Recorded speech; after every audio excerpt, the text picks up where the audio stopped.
common problems when data is not used effectively for business?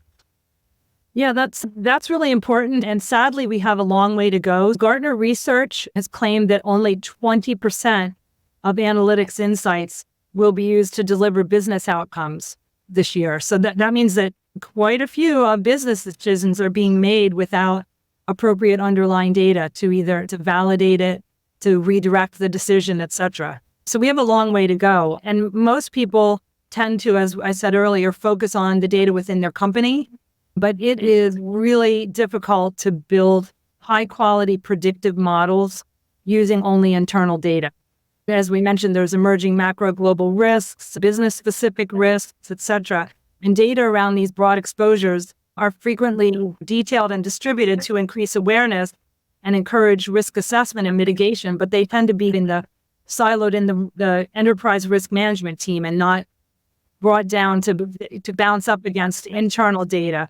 And so they may be largely explored by individual organizations and they could have significant impact. So let me give you an example of something that I did years ago. I worked with the National Institutes of Science and Technology, or NIST, which is the U.S. organization that sets all of the cyber standards. And they have a maturity model around cyber security, cyber hygiene, that is globally used. It's akin to the ISO standard that's more highly used in Europe, but they're both global standards. And I was working with them also as an adjunct professor at the University of Maryland. And we did a study bringing in a combination of internal and external data. We worked with over 200 companies ranging from sizes, the largest of a company who I can't name the names, but it sounds like a large piece of fruit, all the way down to smaller companies. And we used some of their data, but we also found that we had to purchase data from outside sources. And this was about 10 years ago. So now you can also generate synthetic data to validate. And what we were trying to prove was that there's a 5-point scale in NIST that you think you should do things to predict and prevent cyber issues, but then also be equally emphasizing the respond and recovery side of a cyber event, like a ransomware attack, for example, or other data loss.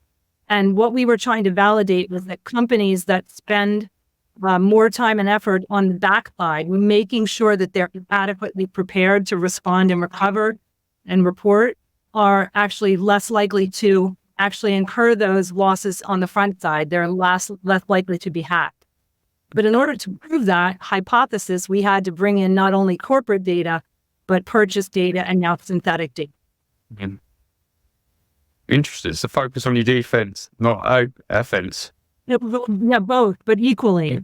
Yeah. And the money up front. And then if it happens, we don't think it will, God willing, we'll be fine. And then they just try to, put out the fire. But this preparation for how you would respond and recover, like having alternate business plans, if you can't use certain technology, that allows you to think through what you need to do on the front side as well. Yep. Interesting. So I guess that's going to help you with your financial risks, and absolutely interesting. Really interesting. Yep.